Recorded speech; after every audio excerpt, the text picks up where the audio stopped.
Good evening. This is my response for the debate, the critical issue debate. Our topic was, should special needs students be included in inclusion classes with general education students?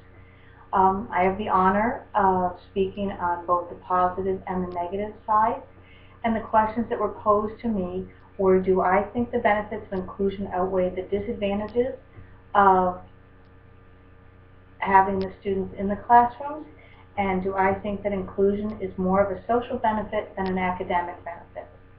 To begin with, I'm going to read my first statement because I want to make sure that I state clearly how strongly I believe that the students, special needs students, should be included in inclusion classes, the general education classes. But I will first address, do you think that inclusion is more of a social benefit than an academic benefit? Social skills, social attributes, and social opportunities are tremendously important to the human spirit.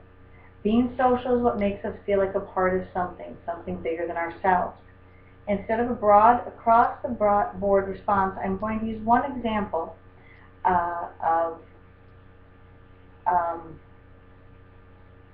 to clearly show and identify the need for social interaction for everyone, but most especially for students with special needs.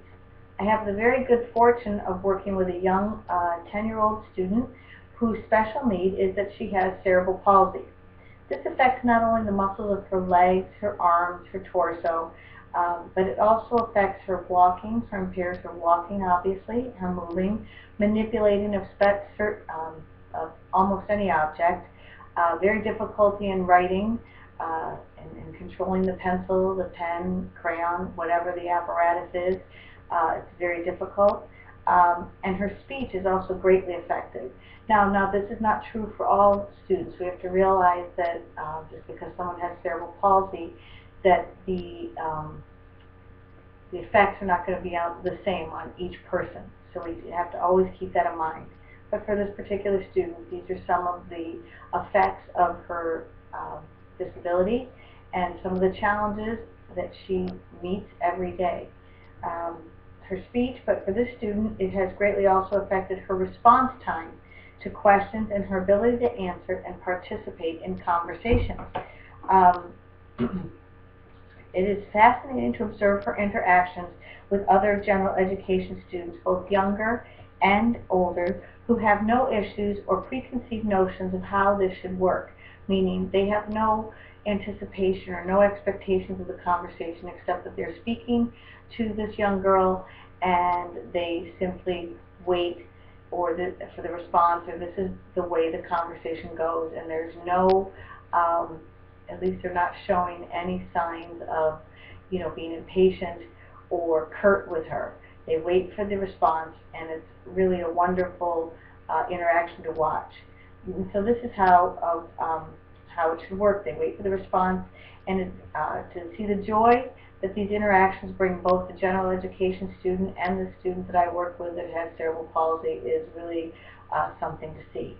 It is then interesting, very interesting, to watch how adults either don't make eye contact with her whatsoever, they do not speak directly to her, they often speak to me, they do not speak, they are condescending, and not intentionally or not to be rude or mean, but they very much treat her like a very, very small child. It's awkward, they're awkward and unsure of what to say or to do, and if they wait, as they wait for her to respond, but in most cases they don't even wait for a response. They ask a question and keep walking, or ask a question, and when it's taking too long, they just assume possibly that she doesn't want to answer or that she doesn't know the answer, and they move on. So it's more, is it more for the social? No. Academics are very much the focus of the student's day.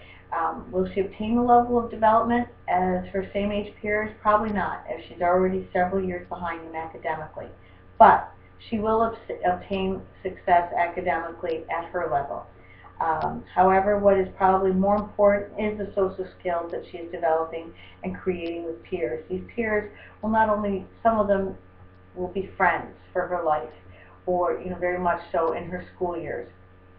What would happen to her if she could no longer interact with peers her age, who have a patience and understanding that is astounding and amazing to watch, and was suddenly with adults only, who do not have the same time frame, attention span, and ability to communicate?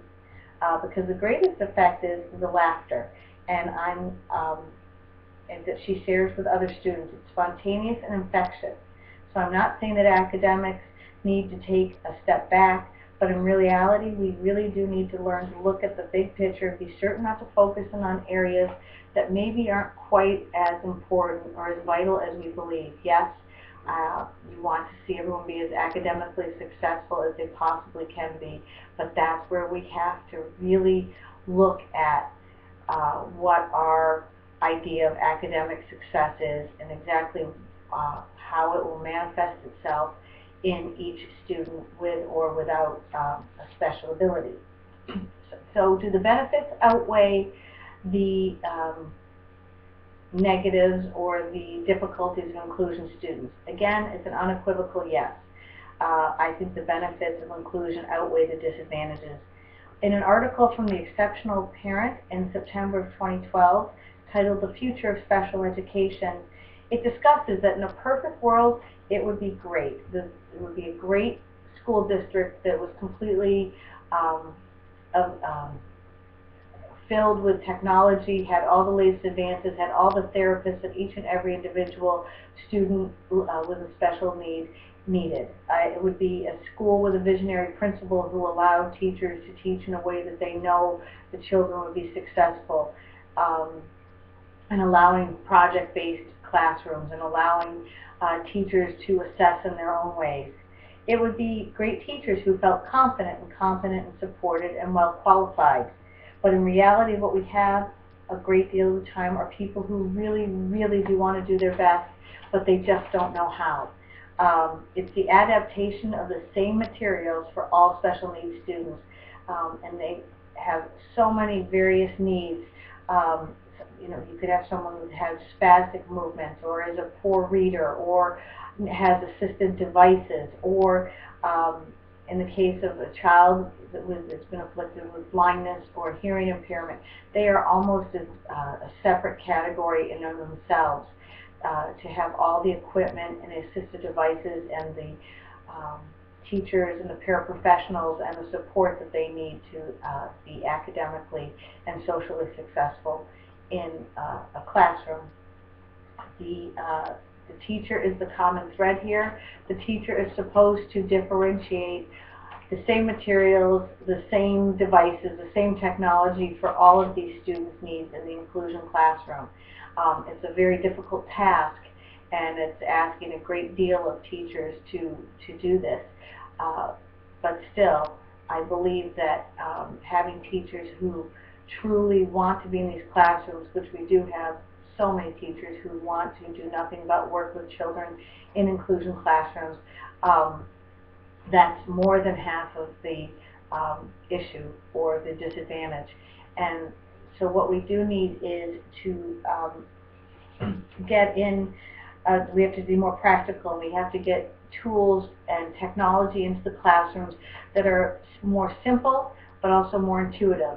Again, for the student with cerebral palsy or a student who has been diagnosed with autism, some of this technology just isn't practical or functional. Again, for the girl with a cerebral palsy, the iPad is a wonderful tool, but unfortunately what's necessary to pinch and to zoom and to sweep, she's not really fully able to do that because her hands just don't function in that way. So there is a technology available that I've researched a bit, and that was also in the Exceptional Parent magazine, called Panther technology, and it is Panther technology is called Advanced Assistive Technology, and it's for iOS. Its apps are in the Apple Store.